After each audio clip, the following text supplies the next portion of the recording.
할렐루야.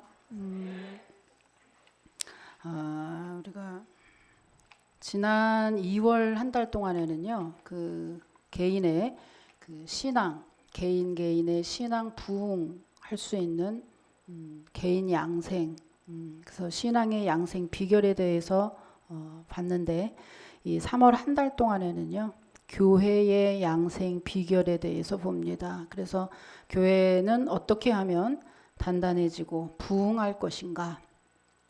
교회 양생 비결에 대해서 은혜 나누길 원합니다. 그러게 이거는 부흥 강사가 와서 해야 되는 거 아니에요? 자기네 교회 부흥도 못하고 있는데. 여러분, 교회의 부흥은 성도와 직결됩니다. 그래서 교회가 부흥하면 성도는 덩달아 부흥하게 되어 있죠. 뭉치면 살고 흩어지면 죽는다. 해방 이후에 좌익과 우익으로 나뉘어서 분열되어 있을 때 이승만 대통령이 국민의 단결을 호소하기 위해서 썼던 말입니다. 가정이든 회사든 국가든 힘을 합하면, 여럿이 힘을 합하면 생각한 것보다 훨씬 큰 힘을 발휘하게 되죠. 반대로 분쟁할 때 아무리 큰 조직도 정말 어이없이 무너지는 것을 우리는 역사 속에서 수없이 봐왔습니다. 그렇듯이 교회가 부흥한다. 교회가 부흥하는 비결 역시 하나로 뭉치는 겁니다. 오늘은 그래서 보통 성공한 것을 보면서 우리들이 교훈을 삼고 따라가는데, 오늘은 반대로 역으로 실패한 고린도 교회의 실패를 통해서 교회의 부흥 비결을 보려고 합니다. 그들은 왜 실패했는지, 그리고 그들에게 부족한 것은 무엇인지, 그리고 그들이 하나가 되는 것을 방해한 것은 과연 뭐였는지, 그것을 보면서 우리가 다시 한번 교회의 부흥을 꿈꾸고 더불어서 우리 성도의 가정과 사업, 우리의 개개인의 부흥도 꿈꾸는 그러한 시간들이 되기를 원합니다. 여러분, 바울이 고린도 교회에게 쓴 서신을 고린도 전서, 고린도 후서라고 하죠. 그런데 먼저 바울이 이 서신을 쓰게 된 이유가 11절에, 오늘 본문의 11절에 나와 있는데, 보니까 글로의 집안 사람들로부터 고린도 교회에 심한 분쟁이 있다는 것을 알게 됐다고 했습니다. 그래, 그들은 난 바울에게, 난 아볼로에게, 혹은 게바에게, 혹은 그리스도에게 이렇게 네 파로 나뉘어서 심각하게 분쟁 중이었던 거죠. 그래서 그러한 분쟁에 대해서 바울이 책망하고 권면하는 것이 오늘 본문의 내용입니다. 여기서 보면은 나는 바울에게, 나는 뭐 그리스도에게, 나는 뭐 아볼로에게 뭐 이렇게 하면서 사역자를 중심으로 막 뭉치고 하니까 굉장히 고린도 교인들이 굉장히 뭐 신앙이 있고 영성이 있는 사람들인가라고 착각할 수 있겠지만 전혀 반대입니다. 왜냐하면 당시 고린도 교회의 담임은 누구였느냐 하면 아볼로였어요. 사도 바울이 고린도 교회를 개척하고 난 다음에 아볼로에게 맡기고, 사도 바울은 계속적으로 선교 여행을 통해서 전도하면서 영혼을 구원하는데, 그래서 전도하고 있었거든요. 그런데 고린도 교회의 담임은 아볼로였어요. 그런데 지금 어떤 거냐? 아볼로가 이렇게 담임이 있는 이 판국에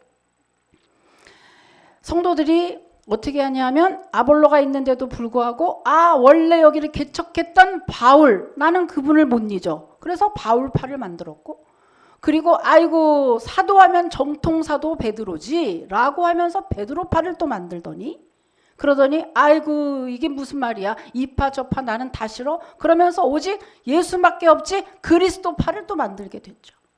그리고 또 나머지는 뭐래요? 아니 교회 안에서 왜 이렇게 이파 저파 나누는 거야, 담임 목사인 아볼로가 있는데 하면서 아볼로파를 또 만들게 됐죠. 그래서 고린도 교회에 담임이 없는 게 아닙니다. 담임이 있는데 내 파로 파벌 싸움이 시작을 했던 거예요. 그러니 얼마 되지 않는 그 인원이 만약에 예를 들면요, 우리 교회라고 칠까요? 우리 교회로 치면은 어떤 내용이죠? 담임 목사인데, 아유 박 목사, 나는 우리 박 목사님이 최고야. 박 목사님. 아유 이제 그냥 부목사님 오셨는데 너무너무 잘생기고 그냥 너무 은혜가 돼. 우리 전영대 목사님 파.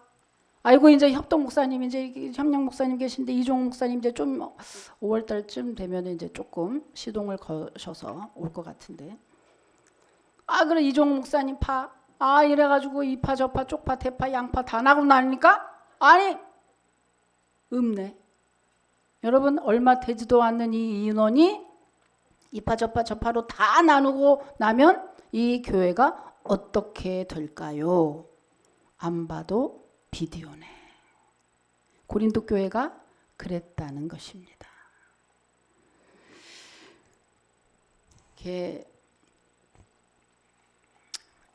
여러분 이 고린도 교회가 지금 굉장히 잘못하고 있는 것은 계시록 2장 1절을 보면은요. 계시록 2장 1절에 보면 주님이 7별을 붙잡고 7금 촛대 사이를 거니시면서 소아시아의 7교회를 책망하고 권면하는 내용이 나옵니다.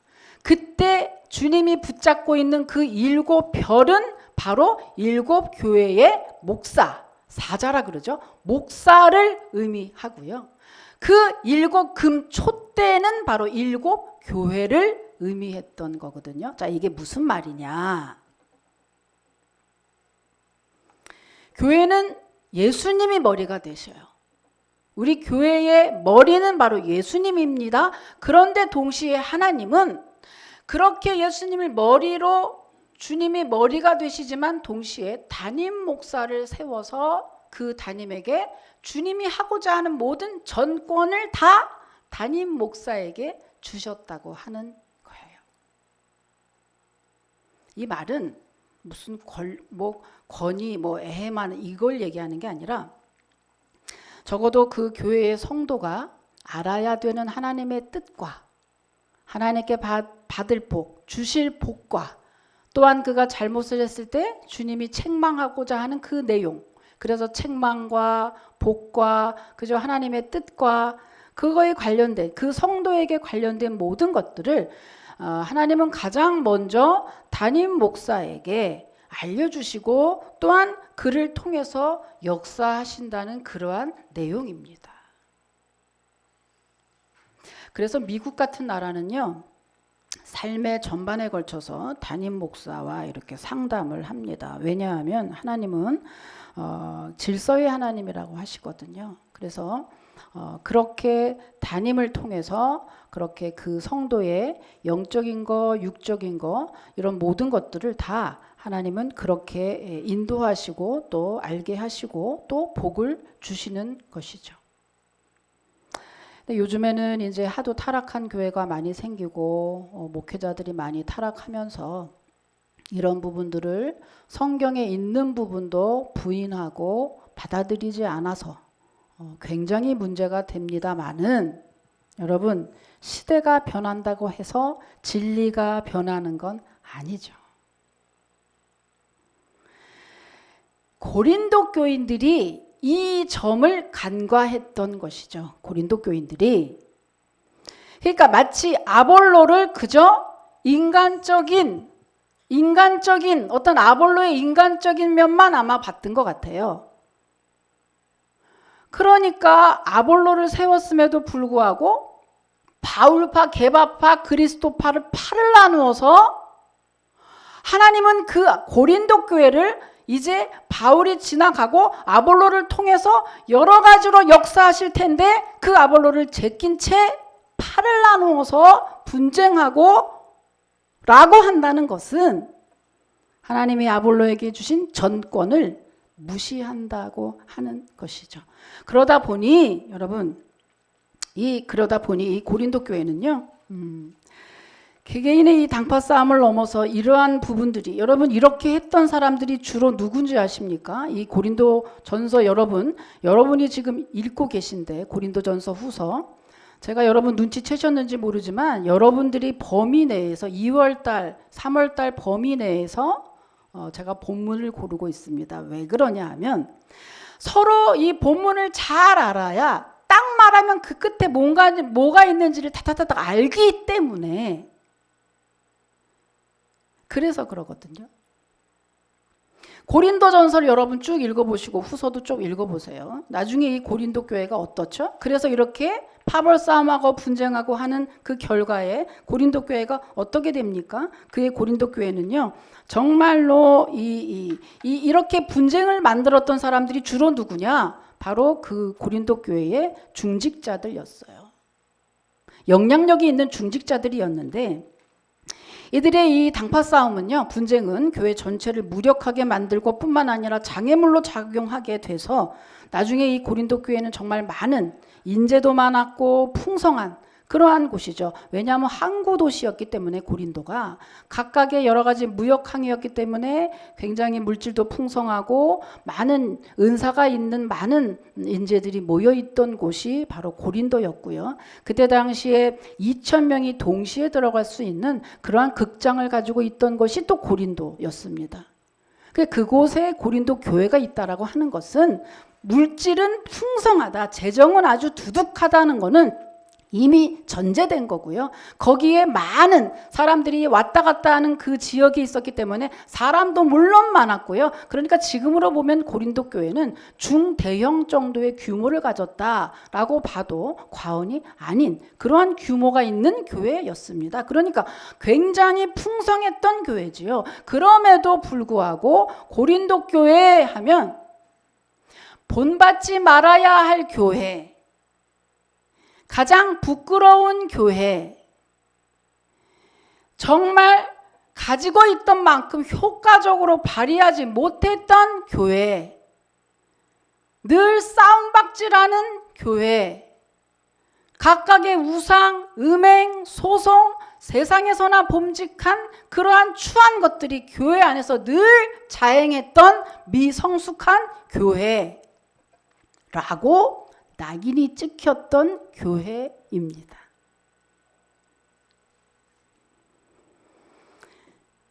여러분, 그래서 분쟁, 왜 이렇게 됐느냐? 고린도 교회가 분쟁했기 때문이죠. 생각해 보세요, 여러분. 체육대회를 해도 뭉치는 팀이 이기지, 각각 자기 잘났다고 하는 팀이 이기지 않잖아요. 사공이 많으면 배가 산으로 올라간다는 말도 있잖아요. 그러니 이 고린도 교회가 참 얼마나 이 분쟁이 아주 부흥의 방해 요소가 됐는지 우리가 알 수가 있습니다. 고린도 교회가 얼마나 참 타락하고 미성숙했는지 그 보여주는 단적인 예가 있는데, 매춘행위를 하다라는 그런 성적인 문란하다라고 하는 그 단어가 헬라어에 코린티 아즈마이라고 하는 단어인데, 이 단어는요 원래 원문이 고린도처럼 행하다 이런 뜻을 가지고 있다는 겁니다. 고린도처럼 행하다라는 뜻을 가지고 있는 단어 코린티 아즈마이라고 하는 그 단어가 성적 문란을 나타내는 단어라고 하니 얼마나 고린도 도시가 또 고린도 교회가 얼마나 타락하고 미성숙했는지의 여부를 알 수가 있는 거죠. 그렇다면 여러분, 고린도 교회는 왜 이렇게 된 걸까요? 대전도자 사도 바울이 세운 교회인데 말이죠. 왜 이렇게 되었을까? 그 풍성한 재정을 가지고, 그렇게 은사 많은 인재를 가지고 고린도 교회는 왜 분쟁만 하며 효과도 발휘 못하는 그러한 교회가 됐을까? 첫 번째는요, 교만했기 때문입니다. 여러분, 이들의 분쟁은 그죠? 담임 목사인 아볼로를 무시하고 더 나아가서 교회의 질서를 어지럽힌 영적 교만이 문제였던 것입니다. 오래된 얘기인데 어느 미국의 한 교포가 이제 한국에서 한경직 목사님이 심우하시던 영락교회를 출석하다가 미국으로 이민을 갔대요.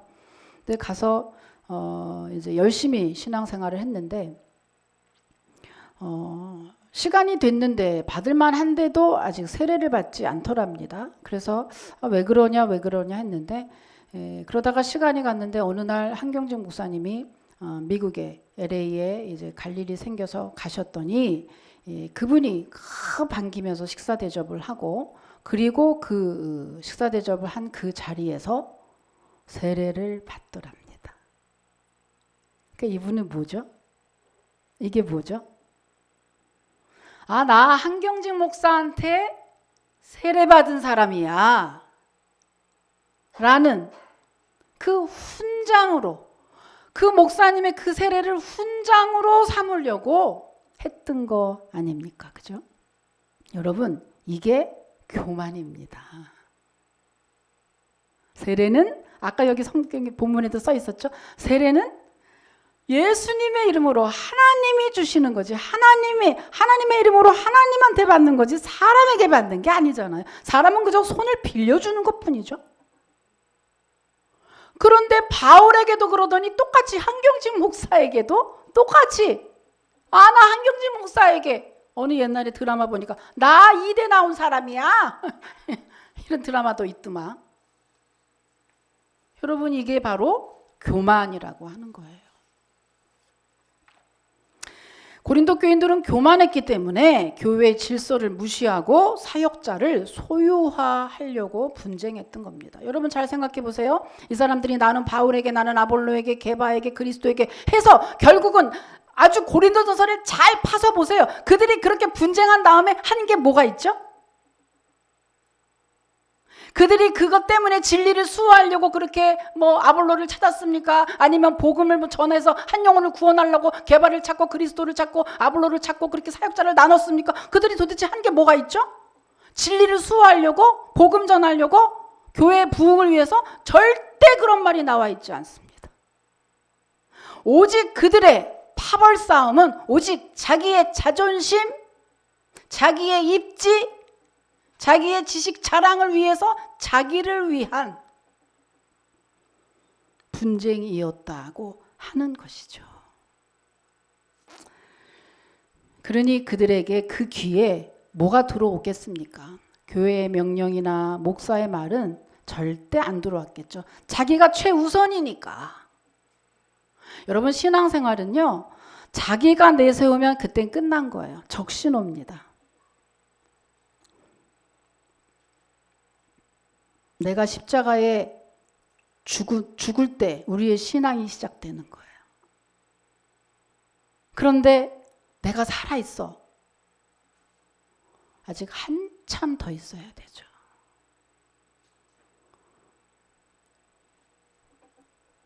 결국에 여러분, 고린도 교회 이런 교만 때문에 고린도 교회는 가장 부끄러운 교회로 전락해버리고 만 것입니다. 여러분, 영적 교만은 성도를 파괴하는 가장 무서운 파괴범입니다.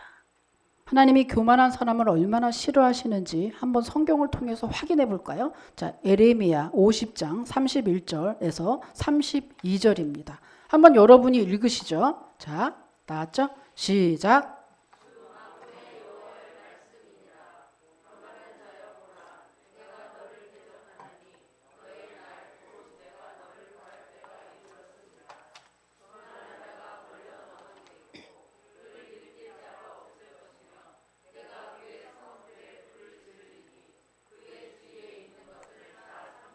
네, 교만한 사람을 하나님이 너무 싫어하신다. 근데 이 교만이라는 것이 굉장히 헷갈릴 때가 많이 있다는 거죠. 교회 안에서의 교만, 하나님 앞에서의 교만이 굉장히 헷갈려요. 사람 앞에서의 교만은 왜요? 뭐요? 태도를 보면서 교만해 라고 말할 수 있는데, 신앙에 있어서 교만은 그런 게 아니거든요. 그런 게 아니에요. 여러분, 예를 들면 사울을 볼까요? 사울이 버림받은 이유는 교만입니다. 그런데 사울은요, 굉장히 용모가 준수했고, 거기 다 써 있어요. 효심도 지극했고, 또한 백성을 인간적으로 사랑하는 인간미가 있는 왕이었습니다. 사울은요. 그런데 단 한 가지, 하나님이 하지 말라는 제사 자기가 계속 드리고, 하나님이 말씀하실 때 그 말씀을 제대로 듣지 않고, 농담까지는 아니지만 그냥 허투루 듣고, 하나님이 보내주신 선지자의 말씀도 그저 허투루 들어버리는, 여러분 얼마나 무섭습니까? 그게 교만이라는 거고요. 그것 때문에 사울이 버림받았다는 사실입니다. 교만이라고 하니 우리들은 자꾸만 착각해요. 아유, 여보세요, 이런 거 자꾸 생각하는 여러분, 하나님이 보시는 교만은 그런 게 아니에요. 어떤 사람은 그래서 성질 아주 우리가 볼 때 더러운데 하나님 앞에 자꾸 복 받는 사람이 있어요. 잘 보셔야 됩니다. 이런 걸 보면은 어때요? 사람 앞에 교만한 것은 용서가 되지만 하나님 앞에 교만한 것은 용서받지 못한다고 하는 거죠. 제가 하는 게 아니고 사울을 통해서 알 수 있고 성경에 기록이 되어 있습니다. 자, 마태복음 12장 32절입니다. 12장 32절 또 읽어보세요. 시작.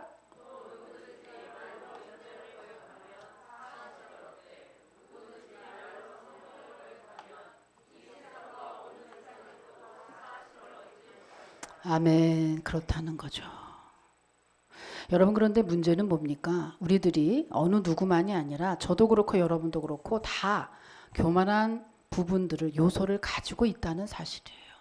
왜냐하면 우리는 선악과를 아담이 따먹은 이후로 우린 다 죄성이 있기 때문에 조금만 그러면 다 내가 잘했다고 주님의 영광을 도둑질하기에 바쁜 게 바로 우리의 모습입니다. 그러면 어떡하죠? 그러면 어떡해요? 그래서 늘 깨어서 기도하며 말씀을 통해서 자기를 늘 들여다보고 늘 1분이라도 큐티하는 시간이 있어서 자기를 들여다보고 자기의 마음밭을 들여다보고 자기 인성을 다시 한번 들여다보고 또 기도하면서 늘 깨어있지 않으면 이 교만이라는 놈한테 당하기가 일수라고 하는 거죠. 어느 누구가 뭐 유별난 사람만 교만에 떨어지는 게 아니라는 사실입니다.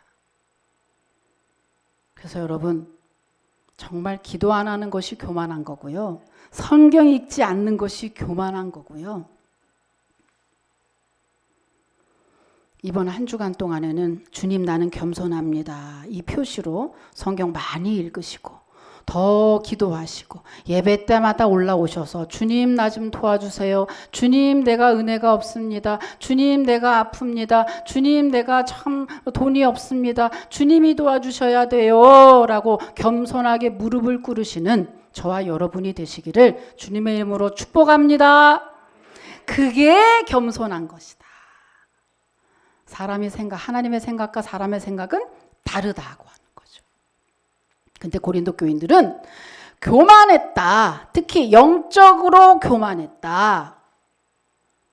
라고 그래서 분쟁하게 됐다라고 하는 겁니다. 자, 두 번째는 그리스도의 터에 집을 짓지 않아서입니다. 이들이 이렇게 분쟁하게 된 이유는 그리스도의 터에 집을 짓지 않아서. 자, 고린도전서 3장 11절을 읽겠습니다. 고린도전서 3장 11절 한번 또 읽어보세요. 시작.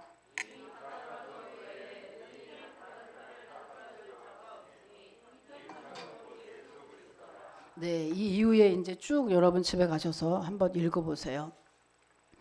여러분, 터는 뭡니까? 건축하시는 분은 잘 아는데 터는 기초를 말하죠. 집을 짓기 위해서 우리가 가장 먼저 봐야 될 게 뭐죠? 바로 집 지을 터를 보는 것입니다. 그 한국 속담에는요, 터를 잡아야 집을 짓는다는 말이 있듯이 집을 맨 처음에 지으려면 가장 먼저 터를 봐야 돼요. 그 터에 따라서 집의 가치가 달라지기 때문입니다. 그 회사가 창립할 때 자본금이 얼마 들었다고 하죠. 그런데 여러분, 회사의 터는 자본금에 있어요. 그런데 어떤 회사는 자본금은 없고 어떤 기술만 가지고 설립하는 회사도 있습니다. 그러면 그 회사는 자본금이 아니라 그 기술이 바로 터예요. 그 회사의 터. 어떤 회사는 경영 마인드, 아주 특이한 경영 마인드를 가지고 회사를 창립을 합니다. 그러면 그 회사는 자본금, 돈이 그 회사의 터가 아니라 그 회사는 바로 그 경영 마인드가 터입니다. 요즘에 시그니처라는 그 영어 단어가 굉장히 유행하는데 특징이라는 뜻인데, 한마디로 특징, 그 회사의 특징, 곧 어디에 기반해서 그게 올라갔느냐.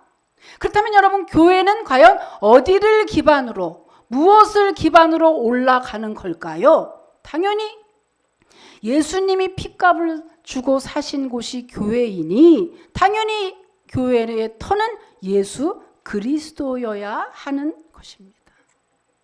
그런데 어떻죠? 예수 그리스도의 터에 우리의 신앙의 집을 짓지 않는 가짜 그리스도인들이 너무 많다고 하는 것이죠. 예수 그리스도의 집을 짓지 않으면 어떤 일이 생기느냐? 바로 오늘 고린도 교회와 같은 일들이 생기는 겁니다. 오늘 이제 집에 가셔서 고린도 전서 후서를 다 읽어보십시오. 고린도 교인들은 어떻죠? 교회는 오고 있는데 삶은 세상 사람보다도 더 추악하고 더 타락한 모습으로 살고 있더라. 교회 안에서 음행을 하고 소송을 하고 각종 우상 숭배, 예수 그리스도 터 위에 우리의 신앙의 집을 1층, 2층, 3층 짓지 않으면 교회는 다닌다고 왔는데 속 안의 내용물은 텅텅 비어가지고 부실시공이 돼서 비바람이 강하게 불고 태풍이 요즘 강한데 강한 태풍이 불거나 어떤 어려움이나 정말 위기가 같은 어떠한 어려움이 올 때 그 집은 부실시공으로, 지난번에 봤죠? 우리가 부실시공이 얼마나 무서운지. 한 개 동이 지금이 21세기에 한 개 동이 무너지는 이런 기이한 일이 일어날 수 있다. 여러분, 집만 그렇습니까? 우리의 신앙의 집도 마찬가지다. 우르르르르 무너지죠. 이런 사람은 어때요? 예수 그리스도의 터에 집을 짓지 않았기 때문에 언제나 근들. 조금만 일이 있어도 바로 넘어져 버리죠. 좌로 넘어지고 우로 넘어지고 다 깨지죠. 시험 들고 넘어지고 자빠지고 언제나 왔다 갔다 합니다.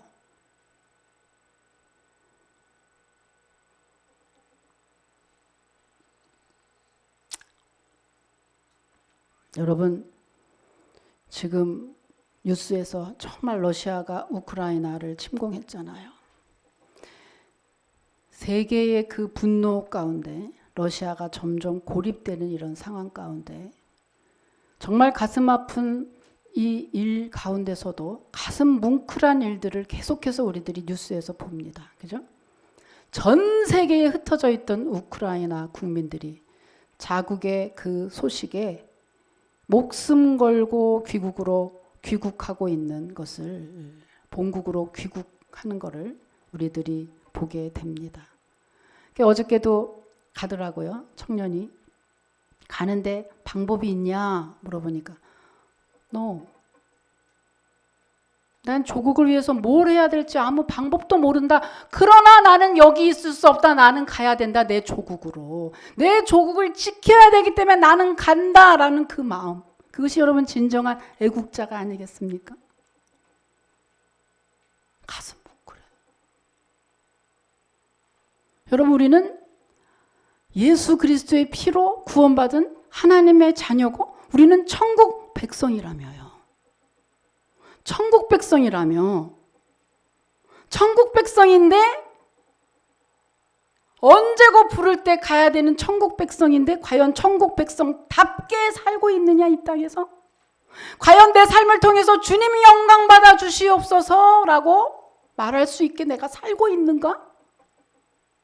나는 어디 가나 나는 우크라이나 국민입니다. 나는 자국이 이렇게 힘들 때 나는 가야 됩니다. 방법은 없지만 그냥 가야 됩니다라고 그저 버스를 타고 그 어떤 아이를 엄마가 막 잡는 거예요. 가지 말라고. 근데 그걸 뿌리치고 가는 거 어제 나오더라고요. 여자가 가서 뭘 할 수 있겠어요? 그게 사랑이고 그게 애국이잖아요. 과연 날 구원해 주신 그 주님, 그 주님의 사랑을 나는 어떻게 표시할까? 나는 지금 무엇으로 표시하고 있을까? 나는 지금 어떻게 해야 될까? 여러분, 고린도 교인들이 잊은 게 하나 있잖아요. 그 구원의 감격, 그 주님 때문에 그 구원 받아 놓고 이제 그 교회를 통해서 죽은 영혼 살리는 그 복음의 확장, 그 운동에 참여할 생각을 하지 않고 자기 알량한 자존심 지키려고 나 아볼로파, 게바파, 그리스도파, 나 바울파 할래. 네가 나보다 파워가 더 세? 네가 나보다 기득권 있어? 내가 너보다 더 일찍 왔잖아. 내가 너보다 더 오래 했잖아. 내가 너보다 더 파워 있잖아. 내가 부장이잖아. 여러분, 이 분쟁이 과연 주님께 어떠한 유익이 있을까요? 과연 그것 때문에, 나 때문에 죽으신 그 주님께 과연 내 자존심이 어떤 유익을 주고 그분에게 어떤 역할을 하고 있는 겁니까? 고린도 교인들은 정말 이러면 안 되잖아요.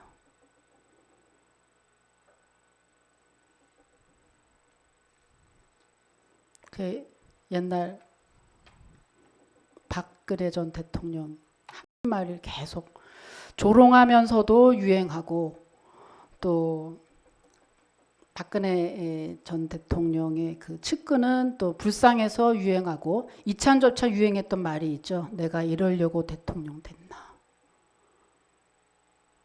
그 말 가지고 뭐 여러 많이 사용했습니다마는 우리가 이러려고 교회 왔나. 이러려고 하나님 백성 됐나. 이러려고 교회 생활하나. 난 지금 뭘 하고 있지? 고린도 교인들이 잊은 게 하나 있잖아요. 그 목숨 값주고 사신 그 교회 안에서 고린도 교인들이 굳이 했던 것은 세상에서도 보지 못하는 그 일들을 교회 안에서 자행하고 있었다고 하는 사실이고, 그리고 특히 중직자라고 하는 사람들이 도리어 그것을 잠재우기는커녕 자기들이 우선적으로 나서서 팔을 가르는 분쟁을 시도했기 때문에 고린도 교회는 실패를 맞게 된 것입니다. 여러분, 그렇다면 여러분, 예수 그리스도의 터에 집을 짓는다는 건 어떤 의미일까? 바로 이런 의미입니다. 자, 마태복음 7장 24절부터 27절까지입니다. 또 읽어보세요. 마태복음 7장 24절부터 27절까지. 바로 이렇게 하는 것이 터 위에 집을 짓는다는 겁니다. 자, 읽어보세요. 시작.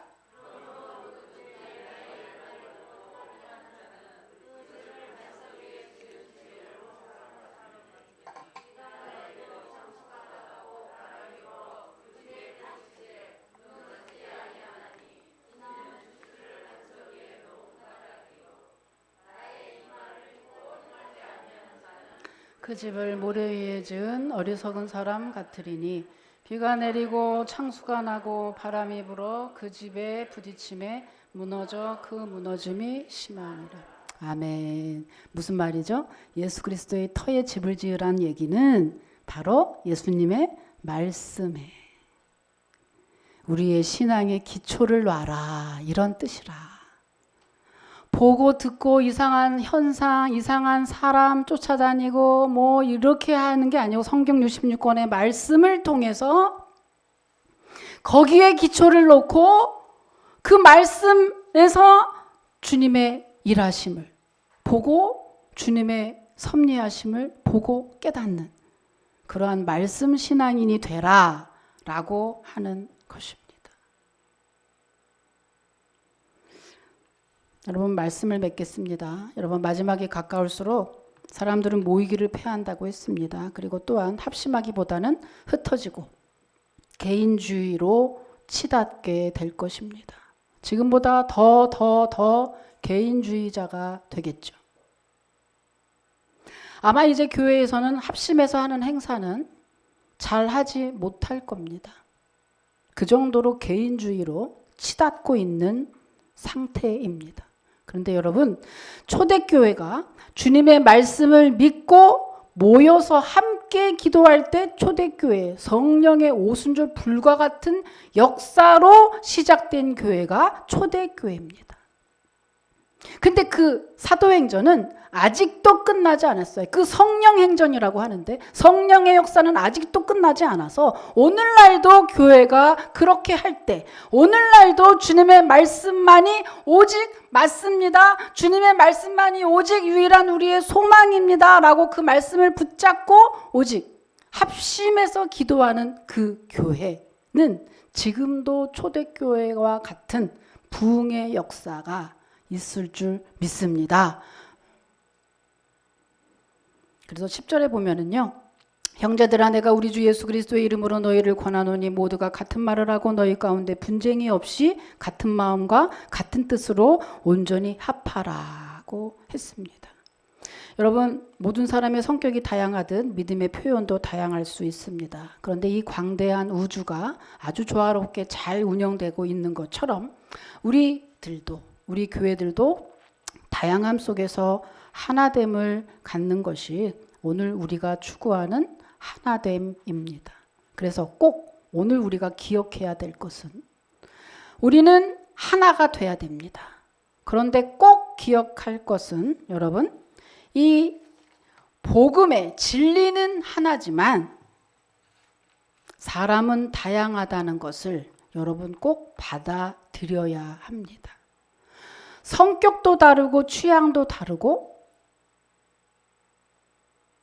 스타일도 다 다르다고 하는 것을 여러분 받아들여야 합니다. 이번에 대선에 누군가가 얘기하더라고요. 10가지는 다 달라도 하나만 같으면 됩니다. 이랬는데 맞습니다. 우리는 다 달라도 한 가지 오직 예수 그리스도 복음만 같으면 우리 모두는 다 하나입니다. 믿으시길 축원합니다. 핵심 정리 끝. 자, 여러분 오늘 말씀을 통해서 과연 우리 교회는 어떠한지 돌아보시기를 바랍니다. 과연 우리 교회는 자기 욕심으로 분쟁하고 있지 않은지, 과연 우리 교회는 교회의 질서와 지도자의 말씀에 순복하고 있는지, 과연 우리 교회는 사람의 다양성을 다 받아들이고 오직 복음으로 하나가 되어 있는지, 과연 우리 교회는 예수 그리스도의 터에 신앙이 다 기초가 되어 있어서 어떠한 이단 사설이 오고 어떠한 거짓 복음과 어떠한 상황적인 일이 있다 할지라도 예수 그리스도를 그저 발로 그저 언제나 이제나 저제나 그저 그만할까 그만둘까 이렇게 생각하고 있는지. 만약에 여러분 우리 교회는 그렇다면 혹은 그렇지 않다면 오늘을 기점으로 다시 한번 결단합시다. 그래서 꼭 모든 게 달라도 복음이 같으면 우리 모두는 하나라는 거, 그리고 예수 그리스도의 터 위에 우리의 신앙이 굳건하게 되어야 어떤 비바람에도 쓰러지지 않는 신앙인이 될 수 있다는 거 오늘 꼭 기억하시고 이 한 주간 동안에는 이것을 붙잡고 오늘도 우리 옆에 계신 분 한번 그래서 인사 한번 나눌게요. 자, 진심으로 인사 나눕니다. 우린 하나야. 한번 인사해 보세요. 우린 하나야. 우린 하나야. 우린 하나야. 여러분 이게 가짜가 아니고요. 잘 생각해 보세요. 교회만큼 매 주일을 평생 간다? 세상 사람을 이만큼 볼까? 어느 친구가 어느 누구를 이렇게 오래 볼까? 그럼 주님 오시는 날까지 우리 점점 늙어가는 모습을 지켜보게 돼요. 이렇게 끈끈한 게 없는 게, 이렇게 끈끈한 게 이 교우라는 거예요. 교우. 근데 사실 여러분 그렇게 살고 있습니까? 그렇게 살지 않거든요.